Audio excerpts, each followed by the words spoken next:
Hello, everybody. Welcome back to DND404.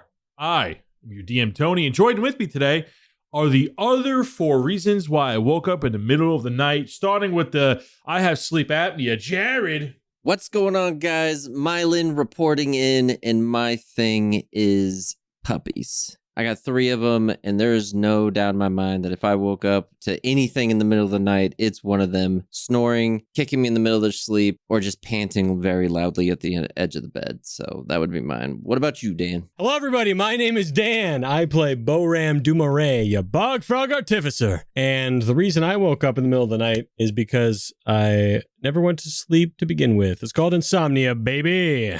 Just laying there. That's not waking up, though. I mean, technically, he does wake up just the night before. Exactly.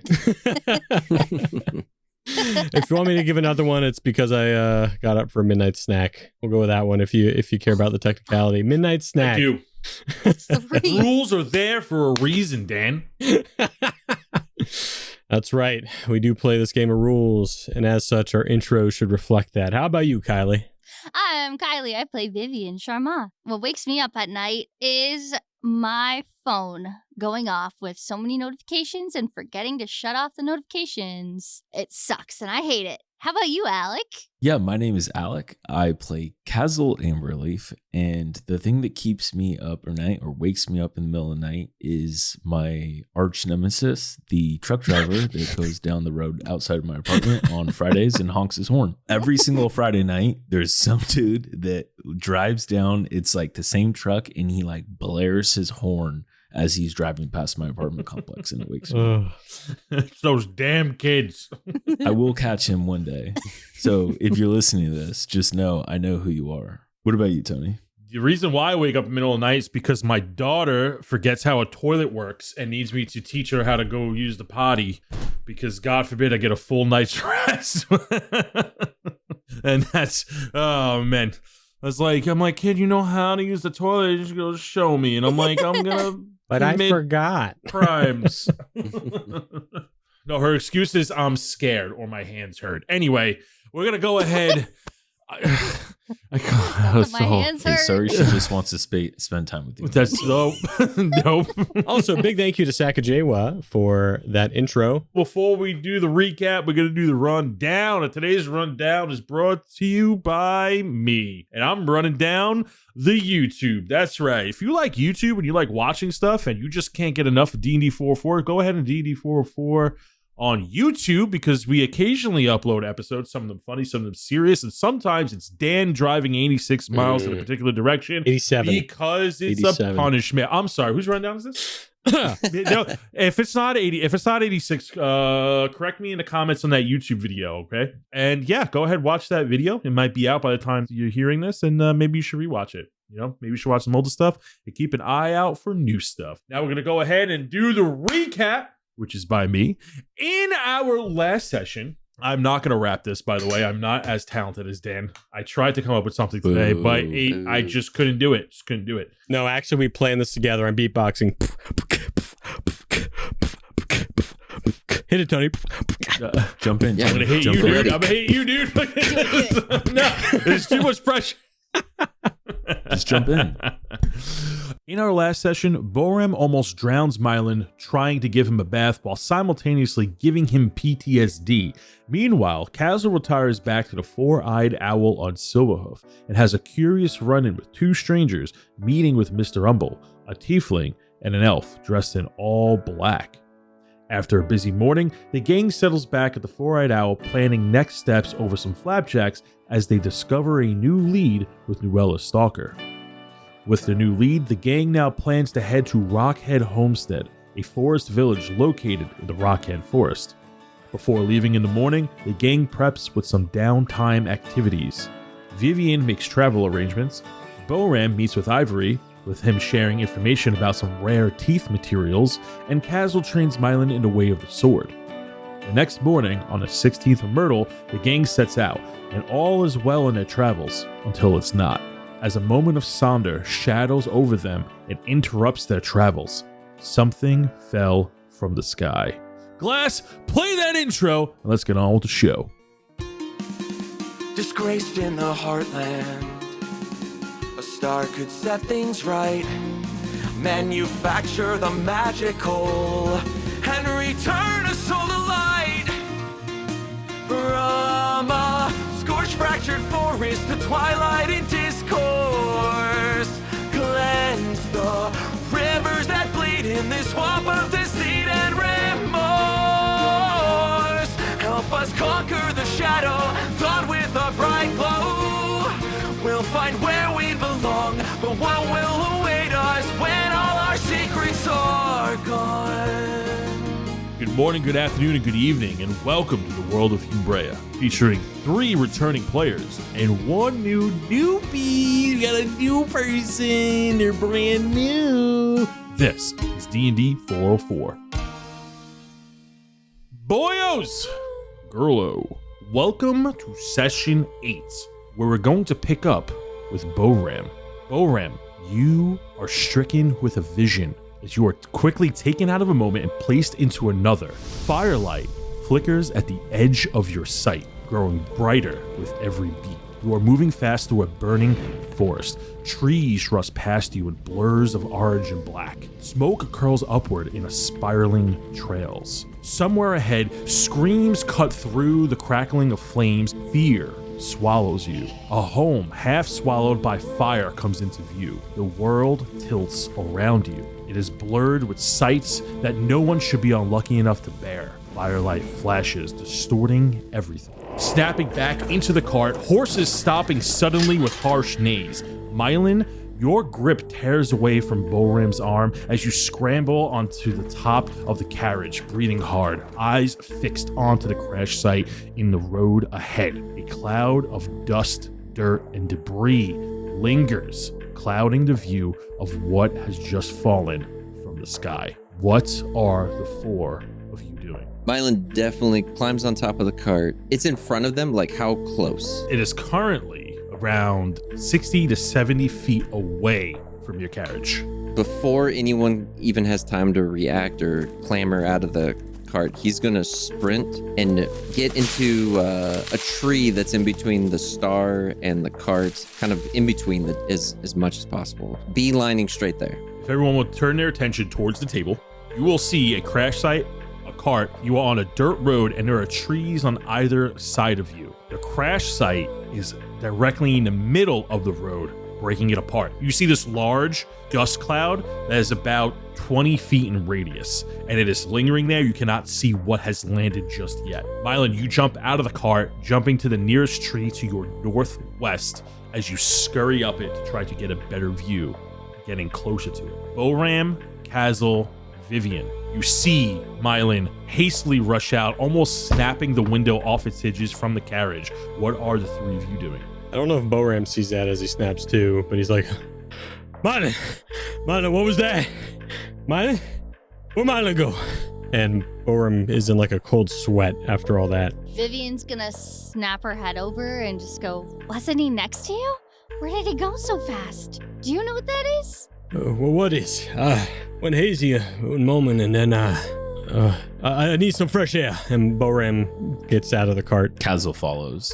And Vivien's gonna follow too. Myelin, where you at?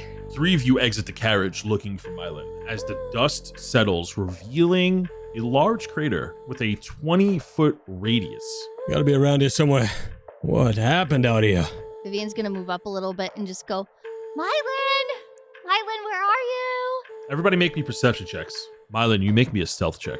You send me the stealth check in private. 9. I also got a 9.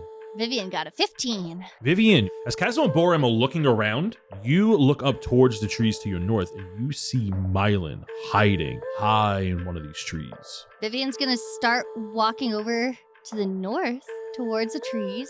She's just gonna call up and say like, hey, Myelin, what are you doing up there? Are you okay?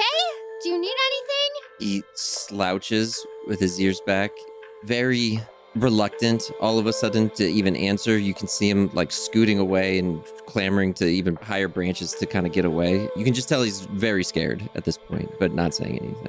I think Vivien's just gonna assume he was afraid by everything, and she's just gonna turn over her shoulder and call back to Boram and Kaz'il and say, I found him. He's over here but he's not doing too good. Got you. Hey, back door. Is it this thing that's bugging you? And Boram is shouting as he's made it halfway to the crater. Yeah, I think Kaz'il walks towards the crater as well. This thing's something crazy, isn't it? Yeah, I'm not sure. Mylin's at the top of the trees, very much just taking everything in, being very aware of the crater and everyone else, and just being very cautious at this point, just watching everything unfold. So you're staying in the tree. Vivien is calling down from you.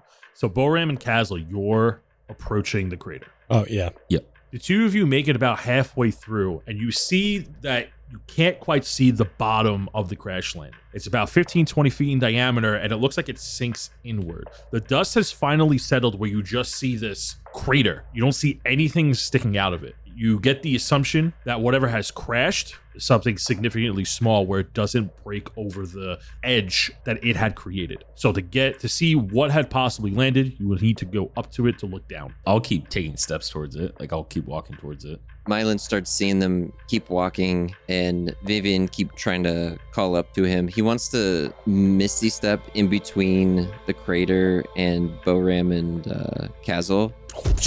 The three of you are about 15 feet away from the crater's edge. Myelin has appeared in front of you. You can't go there. No.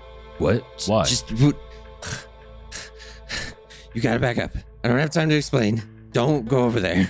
Listen, let's talk a sec. And Boram kneels down to get eye level with Myelin. And for the first time, Boram sees Mylin's eyes. He's never actually paid attention to him. And he starts to talk to you. Now, Myelin, listen. And then you see that Boram just freezes as he stares at you. Myelin is completely shivering with adrenaline, I guess. Also, he's very anxious. You can kind of tell he's jittery. He's all over the place, trying to get you to go away from this situation, to the point he's even kind of resorted back to making just weird animal noises at you, almost looking vicious. Kaz'il, you definitely see that Boram is at a loss for words for some reason and is like not doing anything, just kind of staring quizzically at Myelin. Vivien's gonna crash through the trees, then running back to everybody. So she's right in between Boram and Kaz'il, and she's just trying to figure out the situation because Myelin moved really fast. No, everyone away, please. Back in the cart. We can't be here. And he's just trembling at this point because he's running out of steam or aggression at this point, and it's starting to turn into actual fear. An image flashes for a moment in Boram's head of someone different that also has eyes just like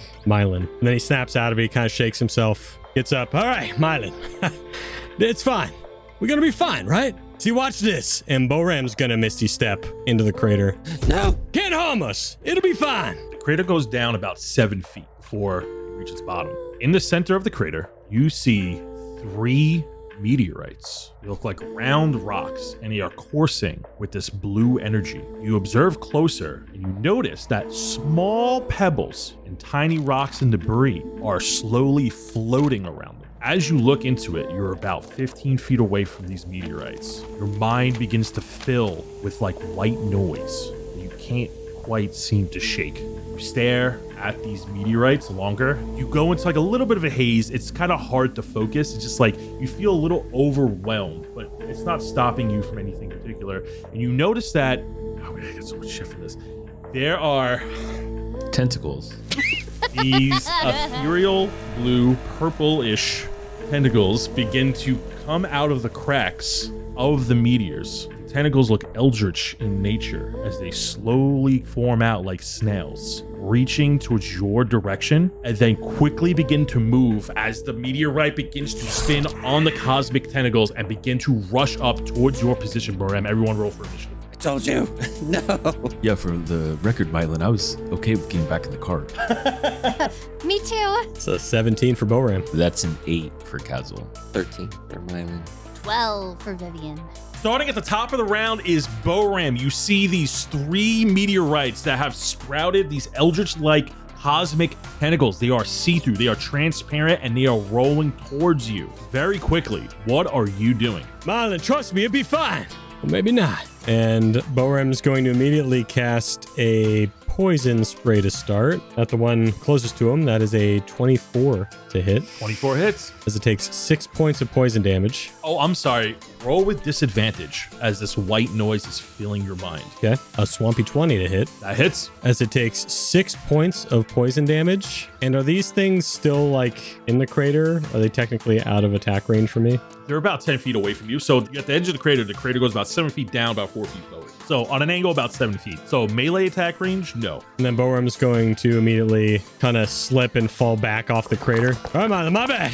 My bad. Look out. And I'm going to go about 30 feet backwards near some rocks in between the carriage and this crater. Maybe someone else try. As we move to initiative 13, Myelin. Myelin is having an absolute breakdown at this point and is super conflicted on everything that's going on. And he is going to get back up into a tree, is kind of straight up to the north. So everyone's to the east, enemies are to the west, and he's going to run north up into a tree. And then he wants to hide. Make a stealth check. Nat 20.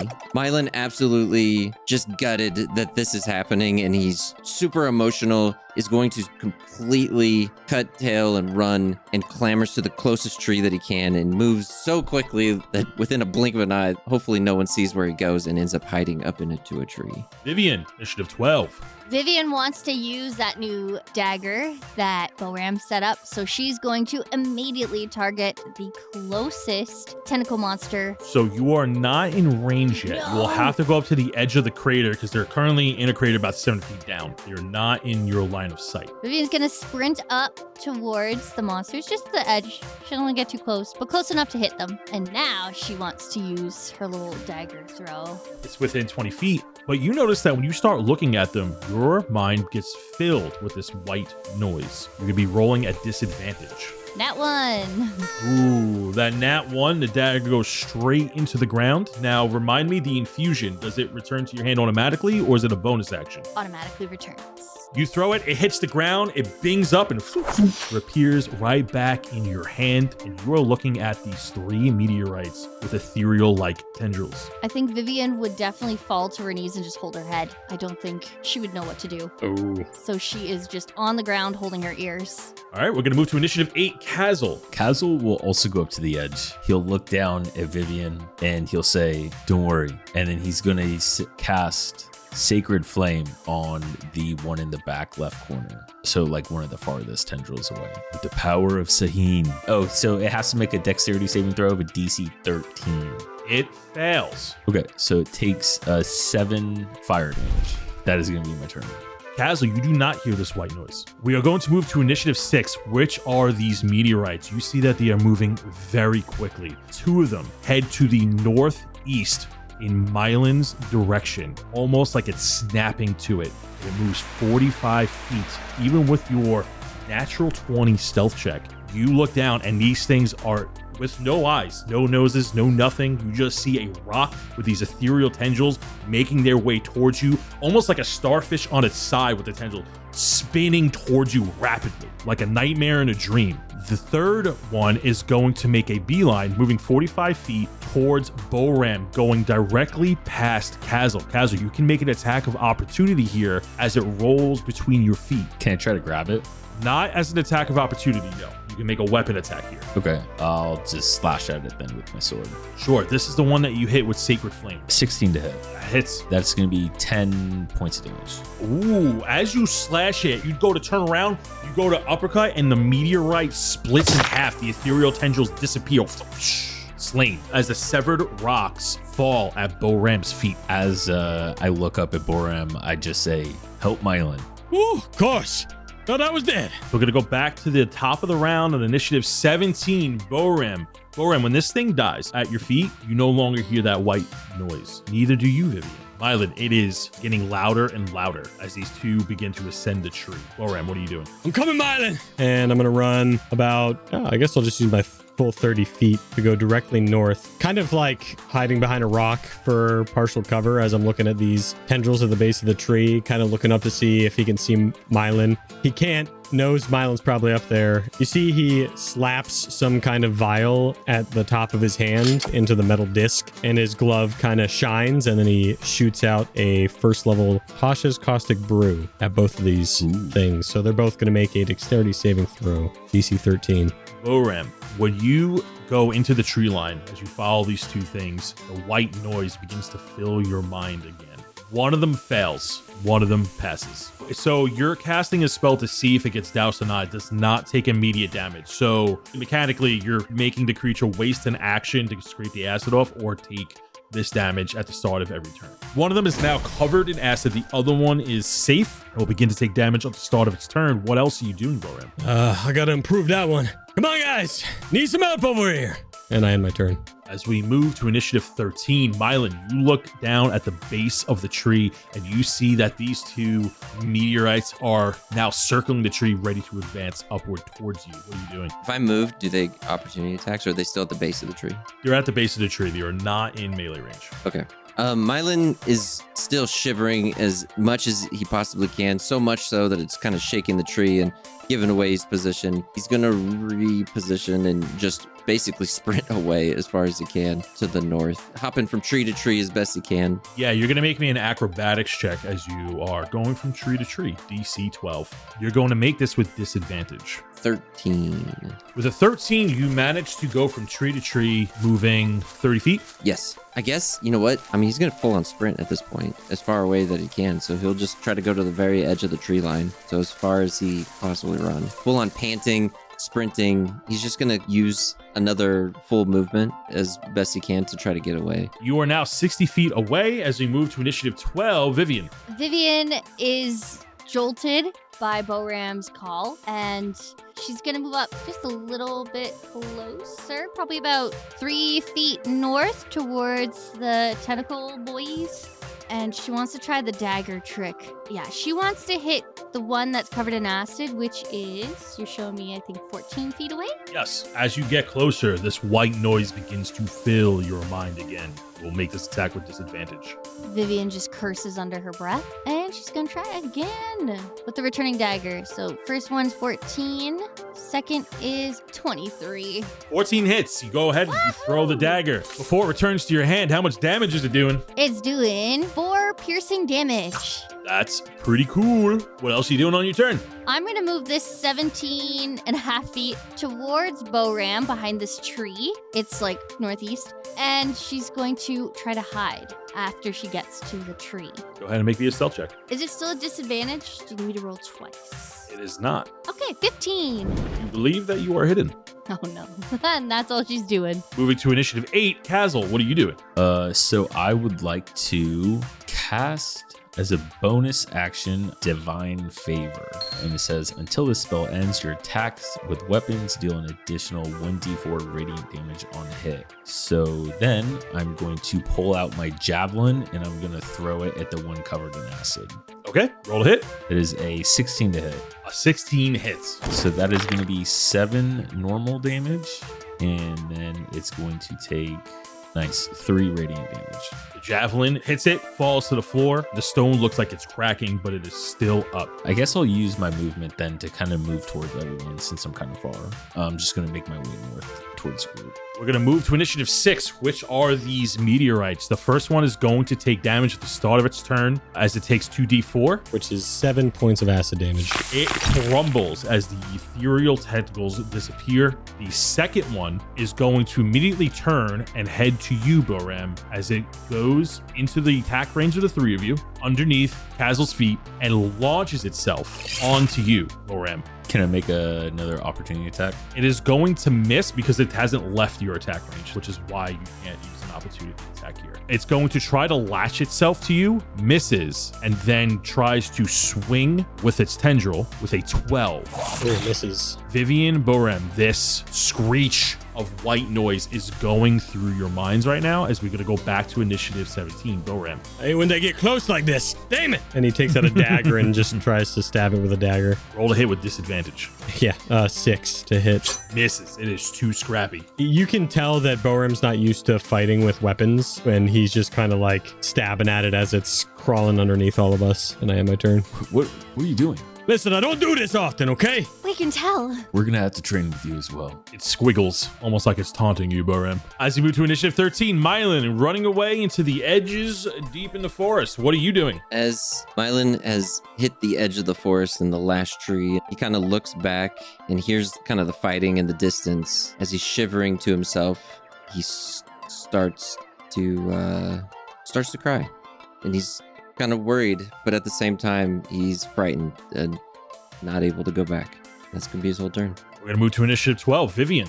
Head filled with white noise. Sounds like static. Crumpling paper constantly going through your mind as this thing is at your feet. The three of you standing around it. What are you doing? I guess my hide didn't work too well. And it's running around feet, right? It's not latched onto anybody yet? Right, it's not latched on. Okay. Vivien is gonna try to grapple this thing. You can use strength or dexterity here to grapple it. I'm gonna use dexterity. Absolutely. 17. 3. So yeah, you pick it up. With a 3, you're able to grab this thing, and its tentacles wrap around your hands. Vivien's gonna hold it out in front of her and just go, I got it. Can you guys do something about it? This thing's got me kind of in a spot. And that's her turn. We're going to move to initiative 8, Kaz'il. Yeah, I mean, just hold it out for a second, and I'm gonna go to swing with it with my sword as she's just holding it. Full discretion. If you get a nat 1, you are hitting Vivien. That's fine. Cool. I'll take it. It's fine. Don't roll a 1, please. This thing is a ball, like it's about like the size of a baseball. All right, here we go. Dirty 20. You hit it. All right. So that is 7 slashing damage and 3 more radiant damage. It is still squirming. I'm gonna be like, okay, great. Now hold it so Boram can hit it too, and I point to Boram. As we move to initiative 6, which is this meteorite, you see it immediately wraps its tentacles around your arms as it begins to seep in.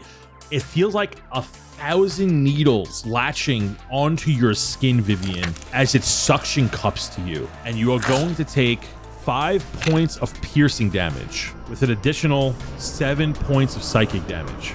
It is latched onto you. Big regret. I am at 1 HP. Okay, you're still up. You are Not well. woozy. You are woozy. You make me a wisdom saving throw. Oh, that's not very good. DC 10. I got a 3. You feel this thing latching onto you, almost as if it's trying to get inside of you, and your memory gets extremely hazy, and your mind begins to rush to all these random memories. There is no rhyme or reason. There is no connection between any of them, but you're getting flashbacks from when you were a child, from 3 days ago, to when there was a pig orc in your face, to when you were going to the den, to what you have for lunch last week. There is no connection between these flood of memories going through you as your eyes almost roll to the back of your head as you are still standing with 1 HP. As we move to initiative 17, Boram. Boram, you are looking at this thing, and as it's latching onto Vivien, it is glowing right through the cracks of the meteorite. I don't know what you're trying to do, Jolie, but let that thing go.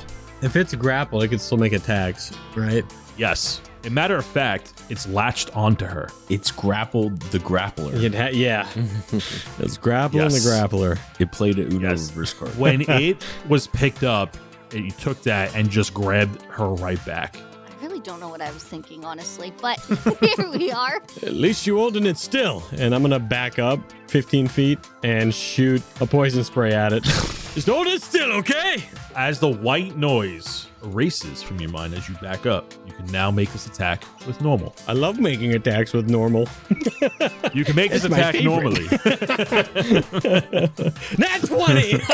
Nice. Ah, there it is. There it There it is. Oh, as this thing takes 15 points of poison damage. Dead. This thing melts in Vivien's hands as the ethereal tentacles fade away. I like to think the poison makes it just go complete crisp black. like a mushroom, you know?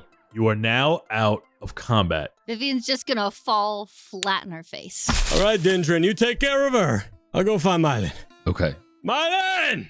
And I start going north. Mylin's at the edge of the forest, still in the tree, with his right hand scratching on the top of his left one in kind of like a nervous tick. He's like, I should keep running. Running always works. They're probably sick by this point. I can't leave them. Myelin, where you at? My head hurts. I'm scared. Gonna be okay. We took care of the things.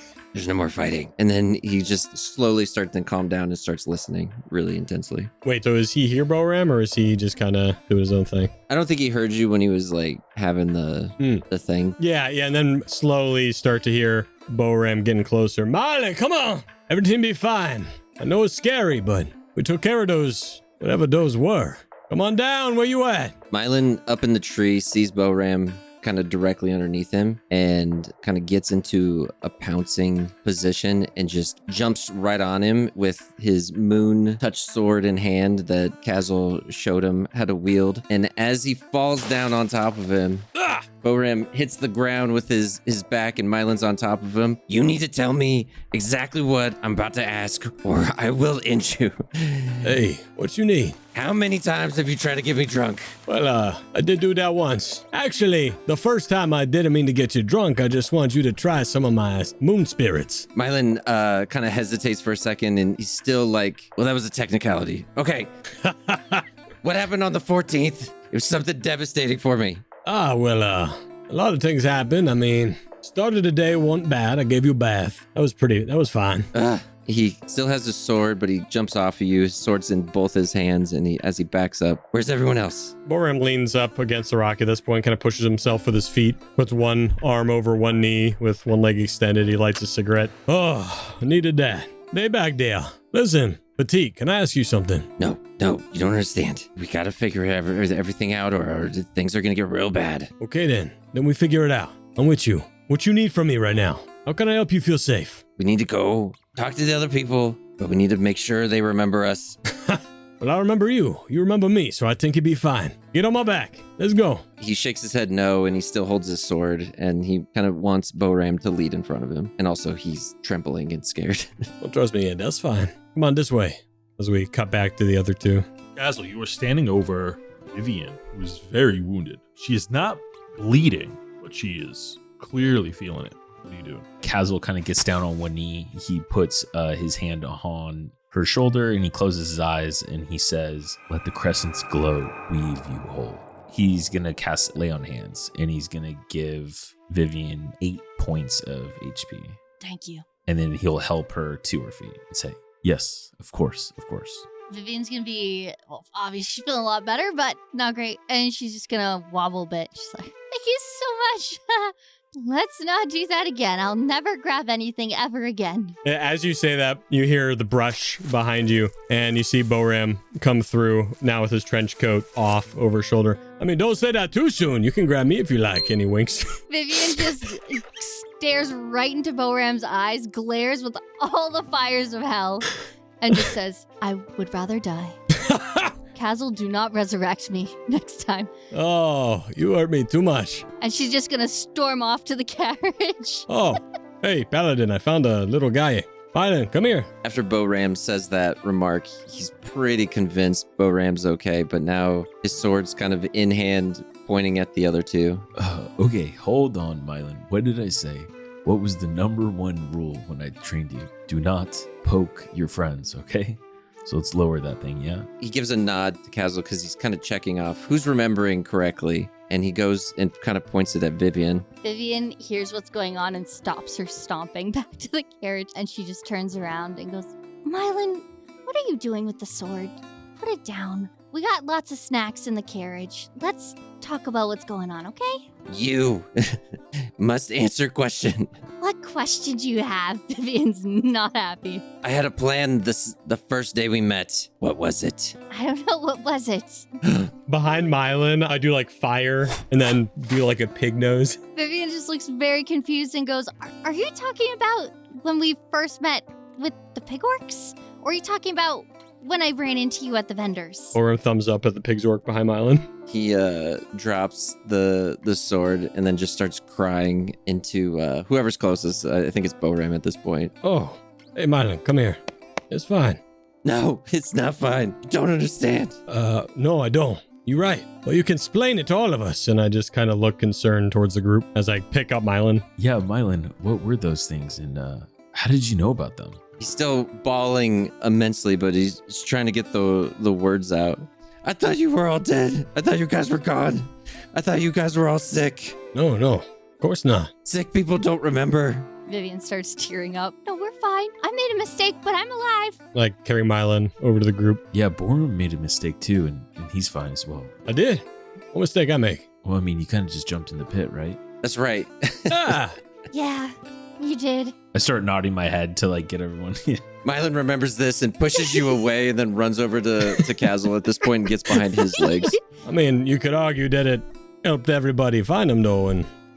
Anyways, and he kicks a rock and kind of turns around as he smokes. Vivien's gonna bend over and grab Myelin and try to pick him up and just say, do you want a snack and some milk to calm down? Then maybe we could talk. He stops his crying and he's just down to sniffling at this point. As much as he would love those things, he kind of looks around at what is on the ground. What does Myelin see? So these look like just normal broken boulders at this point. All the energy that was surging through it when it was trying to attack you is gone. Can he pick up one and investigate one, I guess? Go ahead and give me an investigation check. He got an 18. You are holding broken rocks in your hands. They are no longer coursing with energy. They are extremely cold. You get a sense of dampness from them when you hold it. It makes your hands wet. I'm assuming one of them got split in half, right? Yes. He wants to take the 2 halves and put it into his satchel. With your 18, before you put it in your satchel, you try to put the 2 halves together. And although you know that they belong together and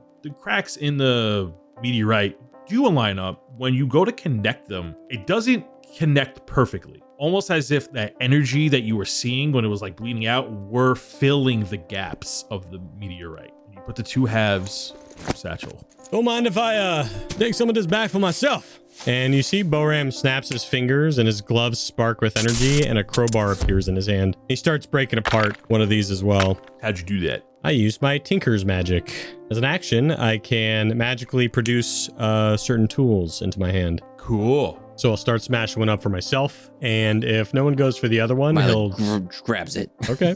I was going to say, I think Kaz'il definitely makes his way over to one too. He definitely wants to investigate one. And mine, he's cracked it up a lot so that he has a bunch of small meteorite pieces that he puts in a bag and then into his bag of holding. You broke it into about 5 or 6 shards. Any smaller than that, they would just be like dust at that point. Yeah. Kaz'il, you go over to the other one, and it is 2 halves as well. If you would like to break it up, you can. But when all of you pick it up, it is very cold. Your hands are wet. As I'm putting pieces into a bag, I do go, "Hey, Paladin!" And I throw my crowbar over to him. I just kind of wanted to look at it and investigate it and just see if I've seen anything like it or heard of anything like it. I don't know, whatever one I can roll. Make me a investigation. A 12. You've never seen something like this before. I look at Boram and I say, yeah, no, I mean, I don't want to carry this, do you? Ooh, I definitely take it if you don't want it. Myelin, take half. I break it in half, I give Myelin half, and I throw the other half to Boram. All right, thank you kindly. And I'll smash that one up as well. Myelin cringes every time it gets broken up. While this is going on, Vivien wants to go investigate the crater to see if we will be able to go past this point with the carriage. You're looking at the crater and you know you can go around it. It is taking up the road though, but there's enough grass to get the carriage around. If you were under any stress, you would have to make some checks and it could possibly fall in, but under calmer circumstances like now, you'll be able to get it around just fine. And can I investigate, see if there's anything else in there, or I just see that it's empty? It is empty. Beautiful. Vivien's gonna turn around to everyone and go, well, it looks like the coast is clear for this, so if we want to get back in the carriage and get going, I guess we can. Yes, please. Yeah, let's hit the road. I kind of wipe my face, grab my moon sword. I gotta go talk to these horses, and I storm there. Wait, what? Okay. Silverhoof is looking at Windrider. Windrider is being super standoffish towards Silverhoof. We talk in sniffs, and I just see if their sniffs are normally what they've always been, or if they're sniffing in weird ways. Silverhoof is acting normal. Windrider looks extremely annoyed. Okay, horse is good. So the 4 of you set back on your way as you get back into the carriage and you continue to travel down the dirt road. You know that this road is somewhat traveled between Rockhead Homestead and the city of Voldaris. So this crater is going to be noticed eventually, and you expect there to be some gossip or rumors eventually about it because it's very weird for just a giant crater to just appear in the middle of the road. But the 4 of you carry on. Is there anything the four of you would like to talk about before arriving at Rockhead Homestead at dusk? As soon as Myelin gets back in the cart, he's exhausted from all the emotions he was feeling, and he'll just pass out. Vivien might also pass out too from the exhaustion. I guess is Kaz'il the one up front manning the horses? Sure. Why not? Like, yeah, it's one of us if they're passing out. I guess Boram will just get up front with Kaz'il as they're going along and light one more cigarette. You mind? As I've already lit it. He rolls his eyes and just says, no, it's fine. Listen, when we get there, can we make a quick stop? Sure, I guess. Why? What do you need to do? I got a mining buddy there. I might want to get some minerals from. Good man, dwarf named Gimrig. We just stop there maybe real quick before we head on over to the brewery. That'd be nice. Yeah. Won't take me more than maybe 15 minutes. I promise. He just like doesn't believe him. Like he just thinks it's gonna be longer because like Boram's just a talker. So he's like, okay, yeah, is it like on the way? So Gimrig does live in Rockhead Homestead, but you'll be arriving there at dusk, so whether he's home or not is completely up in the air. Yeah, we pop by there real quick. Be nice. I'd like to, well, I'd rather do that before we do our business, you know? Yeah, I mean, as long as you don't take too long. I don't know why it would be a problem. Oh, your Feywild magic crazy mission stuff been going? Yeah, no, it's going, you know? Maybe there's something I can help with. You just let me know. You said you've been to the Fae before, right? Yeah, I go there once in a while. When was the last time you've been? Last time I've been, can't remember. Been so long. You can tell he's talking around that question for sure. I don't know, maybe about a month. I mean, Boram will do a deception check. What do I roll onto that insight? I rolled a nat 20. Oh, I was like, I got a 22. This is great.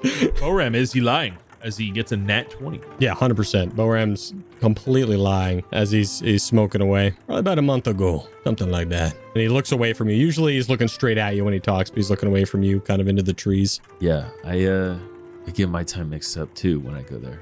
And I look forward again. Don't we all? But hey, anything you need. Maybe I can help, maybe I can't. But when you travel to the Fae, what court do you go to? Don't always. No, it's like maybe it's the Winter Court. I can't remember. I go whichever pocket I can find, you know? And again, clearly lying. He knows exactly where he goes. All right, well, yeah, if I need some help, I'll let you know.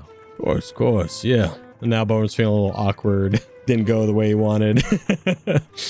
All right, well, this is where my friend is. So if you just stop there, we do a quick hi and goodbye. And Boram stamps his cigarette out at the back of his palm and goes back into the carriage. Several hours have passed and the sun begins to set as you continue to travel northwest towards Rockhead Homestead. The dirt path becomes a little bit smoother than from the dirt road you were just traveling on. You see as the trees begin to narrow in, the road begins to rise. On either side are now becoming steeper and steeper hills as you arrive at a wooden wall that is heavily fortified in between a valley of trees.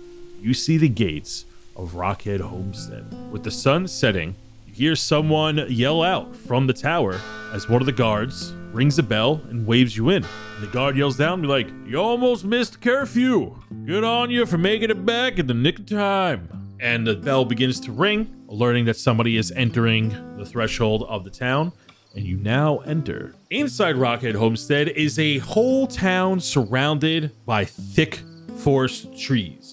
All the thatched roofs seem to blend in with the flurry of trees as the town is built on top of grassy mountains and thick wooden trees. There is a river that cuts in between the town from north to south, and the water seems, although bright blue, a light layer of fog is resting upon it, as this river is known to flow directly from the mountain range known as God's Aspiration. It is one of the reasons why this town is well known. All of the buildings are made of lumber and thatched roofs, and they all seamlessly meld together. If you're looking at a bunch of buildings, you would think you were looking at treetops, only seeing select towers and prominent buildings peeking through the horizon of trees. With a bunch of hues of green, yellow, and orange, this town has an essence of autumn. The population of this town is pretty dense, but nothing near Balderas, and is mostly made up of elves and halflings. There are plenty of humans walking around. You do see the occasional tiefling here. Now, Boram, you know where your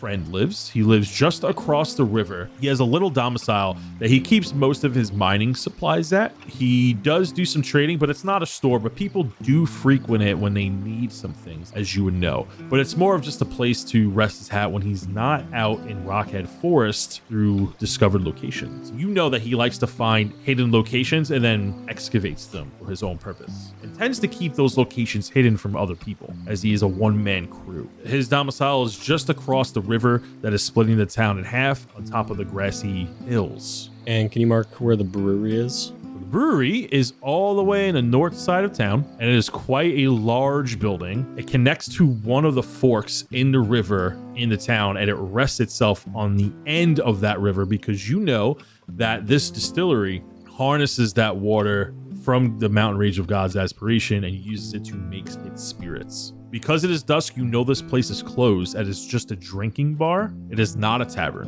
What are the four of you doing? All right, so go down that road.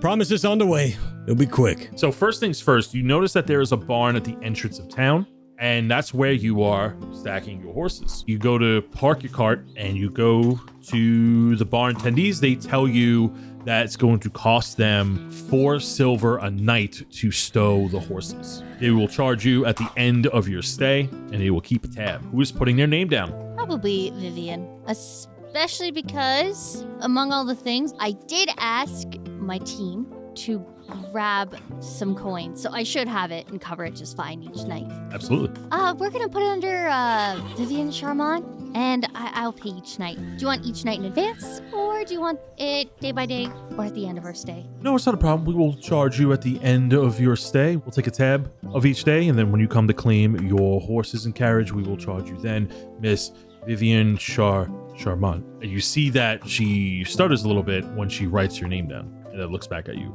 Yep, that's the one. That's me. Please enjoy your stay, Miss Charmant. Thank you very much. And Silverhoof and Windrider go to a stable within the barn, and Silverhoof is still trying to get acknowledgement from Windrider, and Windrider's being as stuck up as ever. Boram was already pulling out some silver and then sees that and puts it away and shrugs. And on their way out, she's like, well, thank you again, Jolie. I appreciate it. You don't need to pay for anything with this trip. Just keep your money. It's okay. I wouldn't have said Okay. that. I love that Vivien is the new Armos pay the man. I promise it's not any hard feelings to you. My parents are giving me the money anyways, so they might as well put up something. Oh, wouldn't that be nice? All right, come on, this way. This is the best route. And Boram already just starts kind of walking towards the west. The whole town is grass and this nice gravelly patterned path. You head westward and you head towards the river, and you walk over a stone bridge. You are looking at this pleasant blue river with this nice thin layer of mist. And although it is hot because it is spring and things are heating up, and as the sun sets, you feel this wonderful breeze. Not like any other breeze you would feel from the ocean or lakes or ponds. This one feels much different, much more relaxing, and you understand why it earned its reputation from a stream from that specific mountain range, because the water that comes from there, there's just something about it. It's much clearer. Whatever it's mixed with or used with, you can just sense a higher quality from it, including the breeze that it lets off. As you cross the bridge, you continue to head west. As you begin to pass through some of the farmland where you see a field of wheat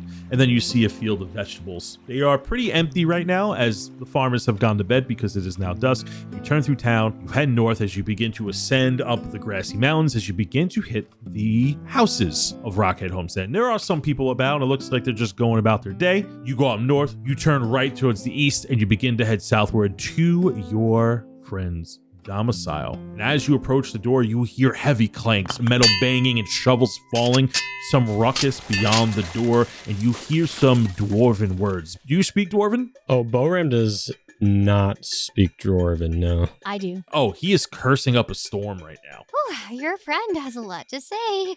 Oh, he always does. Where's it going? Where's the top? The ping pong. Things are crashing. I gotta build a shelf so this down. Beep. And you just start hearing. Vivian goes, I haven't heard such words in my life all at once. You know what he's saying? I speak a lot of languages, especially that one. I only know a couple of those bad ones, but not the really bad ones. You don't tell me those. It's okay, you don't want to know these.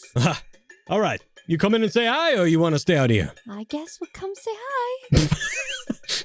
And Boram will just try and open the door. You open the door and you see in a room full of rusted buckets, mining pickaxes, shovels, and a whole bunch of rocks and just things piling on top of each other, falling. As you see that he's trying to look for something. You see this dwarf hunched over, has a big head of hair. Its beard is split down the middle as it's being held by 2 iron rings, completely covered in soot, still cursing up a storm as he is looking for something. Here's the door open and he goes, "Who is entering my house? Their mother wears iron tin boot." Oh, Boram! Hey, Gimrig, how's your gems in them? And you see he runs over to you and he goes to give you a hug. There is a metal rusted bucket on one of his feet as he runs over, as he goes ding, ding, ding, ding, ding, ding, and grabs you by the waist and begins to squeeze. Oh, you know I'm not strong like that. Oh, fragile hips. He's like squeezing you. Ooh, hey, these my new friends. Say hi. You see that he like picks you up for a moment, puts you to the side, and looks at the 3 of you. He is very strong. His arms are so long that they almost go down to his feet as he's standing at 4'5". Very big hands, big feet, large head. Looks like a rock formation himself. Now, who do we have here? And his arms spread out wide. I'm hiding behind the door frame. I'm letting them go first. It's too scary. My name is Kaz'il Amberleaf. It's a pleasure to meet you. And I put my hand out to shake his hand. Don't be shy. Don't be shy. We don't shake, we hug. Oh, God. Okay. And he goes to hug you, and he goes, "Oh, what do we?" And he begins to fiddle with your armor. He's like moving it. He's almost bending it. Whoa, hey, don't touch this. What do we got? Nope. This craftsmanship's. He sniffs it. Elves, sparkly elves. Okay, yep. Elves that like lilacs. I check all my pockets to make sure he didn't steal anything from me.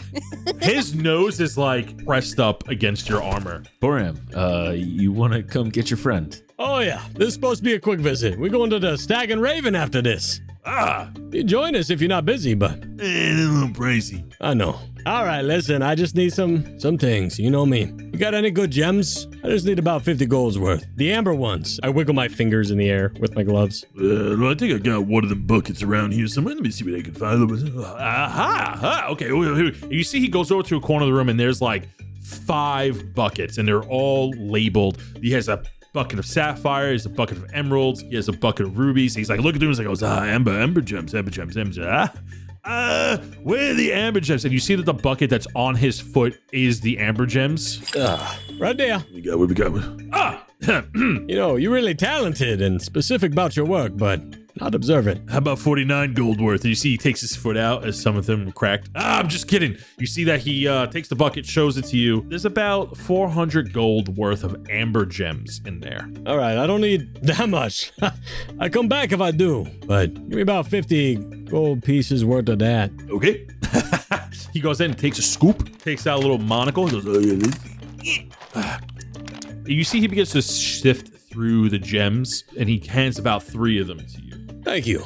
Appreciate that. And I need some copper too. Okay. Well, that lot is going to cost you 65. 65? What's your prices going up? It's called margins. Margins? Oh, man. What do you want me to do? Vivien's just gonna quietly pull out her hand with some gold for him. You're going to invite me to the most expensive spot in town and then not pay me? It's fine, Vivien. I'll take care of it. If I throw in the copper too, can we just do an even 60? And I'll give you some of my moonshine. You see that he has a face of disgust that you mentioned the moonshine, and his eyebrows instantly like raise, and he looks at you on an angle to go, persuasion check. And I'll give you my sister's moonshine. With advantage. Persuasion, that's gonna be a 18. Okay, you got yourself a deal. He goes to put his hand out for a shake. All right. Man, I didn't want to give this one up though. It's my last one. I'll give him a full jug of my sister's moonshine and pay him 60 gold pieces for the gems and 30 like pieces of unrefined copper. Awesome. You clasp hands after you pay him, and he pulls you in for a hug, and he goes, always good doing business with you. I appreciate that, man. Thank you. Always good indeed. Listen, can I talk to you for a sec too? Of course. Maybe in private, please. And I kind of like wave my hand up to the group. Of course. And you and him walk outside. He closes the door with the three of them in it. I immediately look at the other two.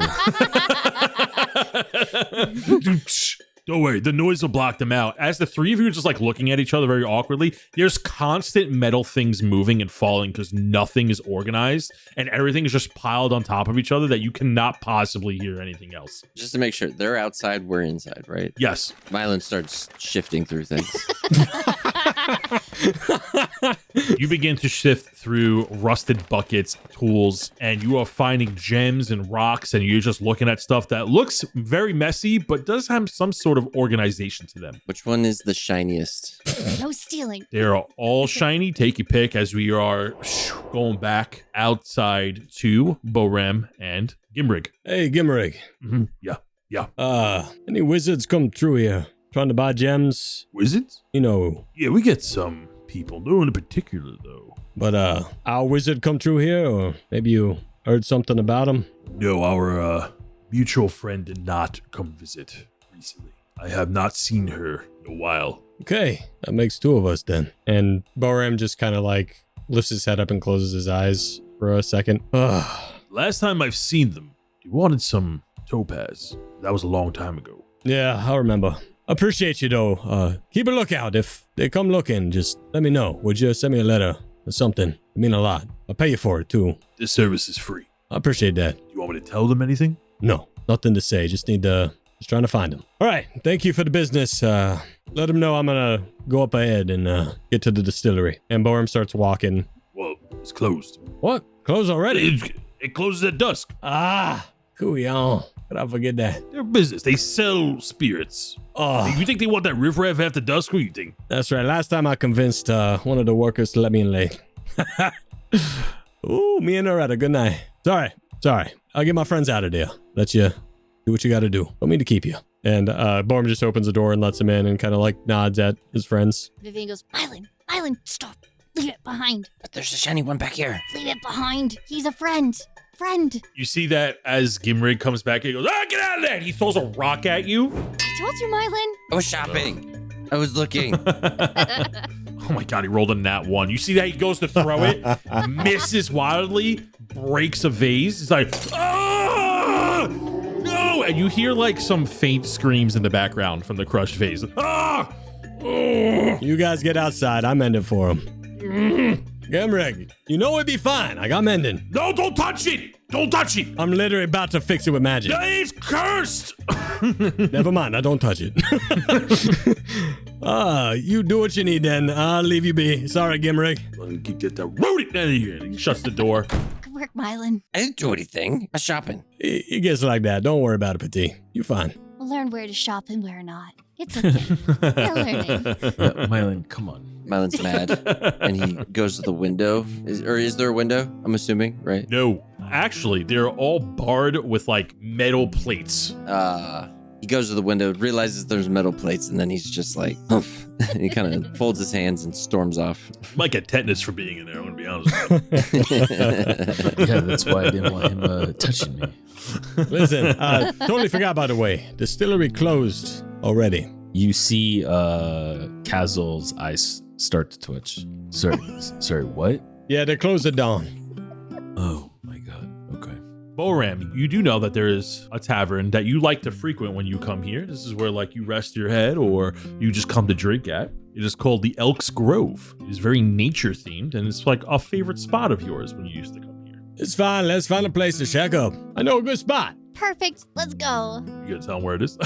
Well, yeah, I'll lead him. I'm just leading them. Okay, yeah. So you go ahead and you go from the west part of town, crossing the river again, feeling that wonderful breeze as you take the North Bridge, which pleasantly crosses over a waterfall in this river. And it just feels magical for a moment as you take that breath of fresh air and you go over to this circular building known as the Elk's Grove. You go through the doors, and it's already bustling with people inside. As you go inside, you enter through the main door, and in front of you is this circular bar, and the bar is actually in the center of this tavern, and you see that there are tables placed all around it. The bar is actually on a raised platform. It's like circular steps that surround the circular bar top, and Boram, you know that these are called the Drunkard Stairs, and the lore behind these stairs, because you have to go up 4 flights of steps before you actually meet the bar, is that if you can't climb these 4 flights of steps, that's when they cut you off, and they're known as the Drunkard Stairs. And you go in, and it's bustling with people. You see half-elves, elves, and halflings all drinking about, and you see that there are 2 bartenders going around in a circle serving drinks, and you see that there are some people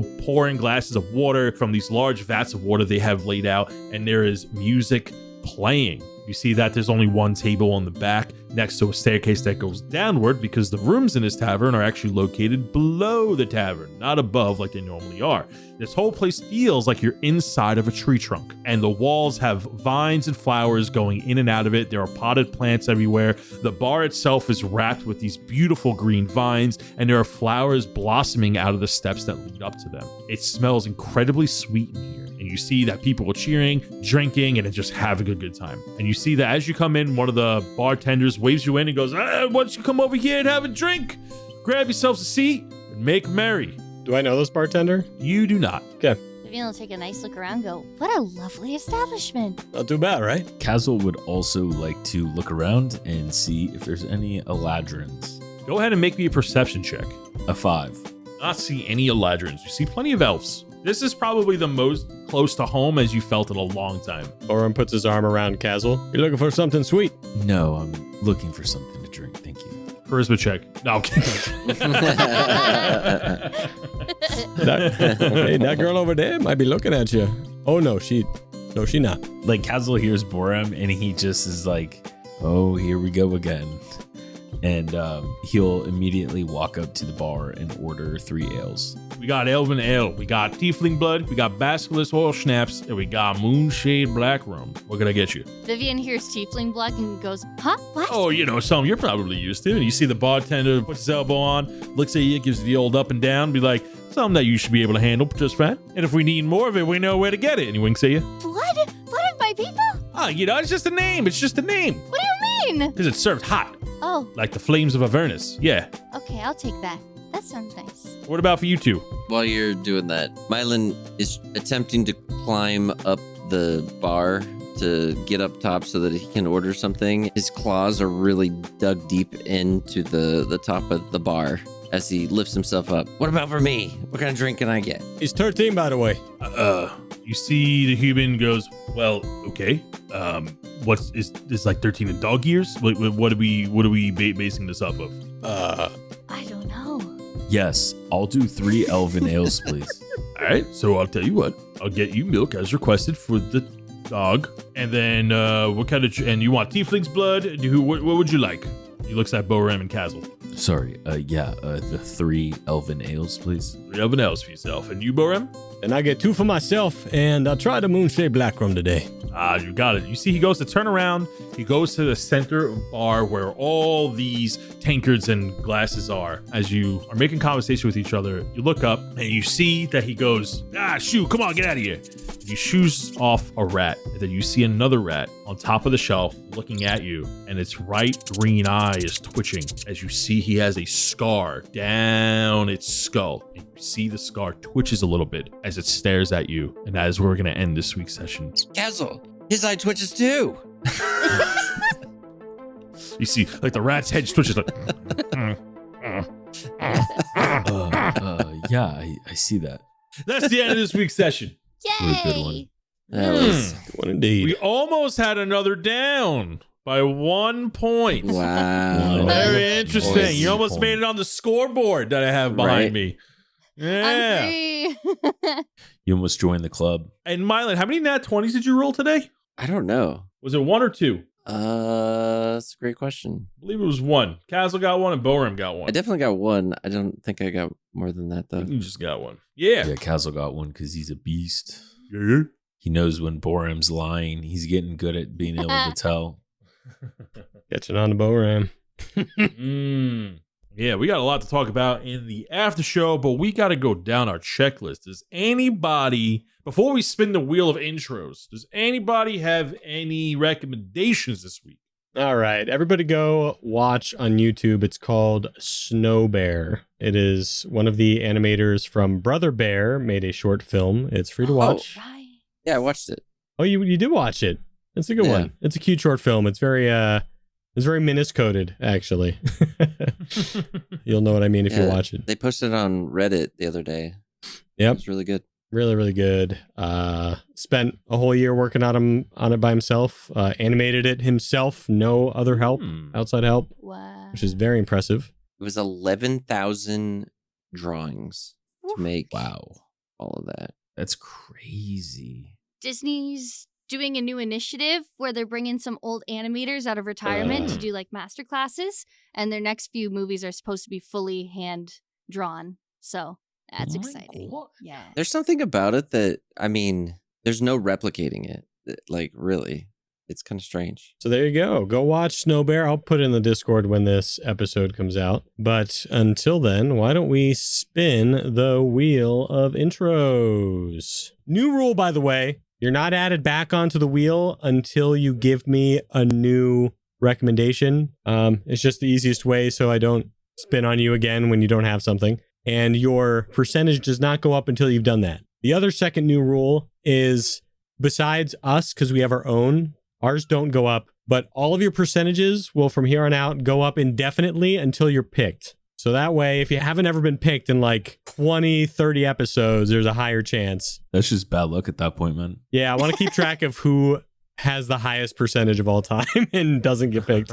Oh, that's a cool stat. But let's spin that wheel. Landed on Crispy Yay, Orc. Crispy. Crispy Orc's suggestion is, and join with me today are the other 3 secret menu items from fast food places. That Oh, my I know mine. nightmares from when I used to work at the Siren. And for people in America, what is that? I just didn't want us to get hit. Oh, jeez. No Slash forgets, bleep no out. forgets. Bleep out. That's very American. That was so big brained. We didn't even know.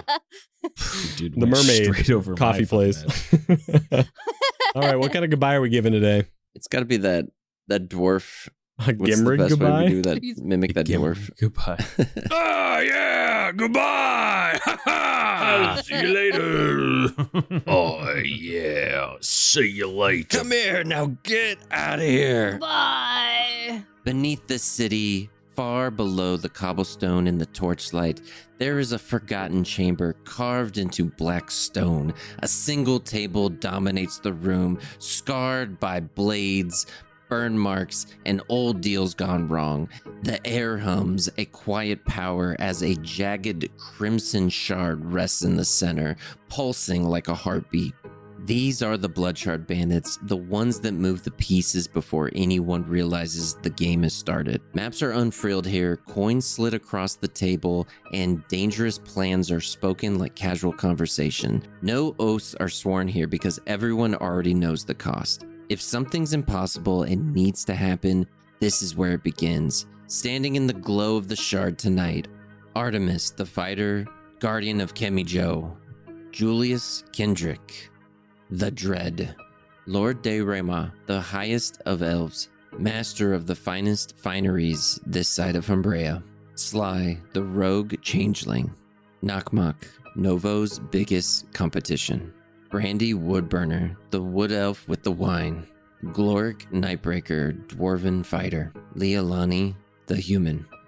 Just above the chamber, tucked beneath a reinforced door etched with runes, the Sigil College alumni continue their work. Scrolls floating midair as formulas are revised in chalk and ink. Arcane devices spark, fail, and then spark again as theories turn into something particular and dangerous. When magic needs to be understood, controlled, or slightly broken, they are the ones with the ink-stained hands and sleepless eyes. Among the alumni, you see Mongo, the Yeti giant with a heart of gold, Sir Geo, the retired knight turned monk, Punk, the rogue bard, David Lachance, the human, Chartreuse Vexshade, the gnome sorcerer, And scattered across the realm, answering the call when matters the most, are the Humbrea's heroes, brave, loyal, and absolutely essential to keeping the world moving forward. Man with Glass, Kaz'il, the Frost Dragonborn Warlock, Johnny Tar, the Human, John Carroll, the Human, Hart, the Iron Hammer,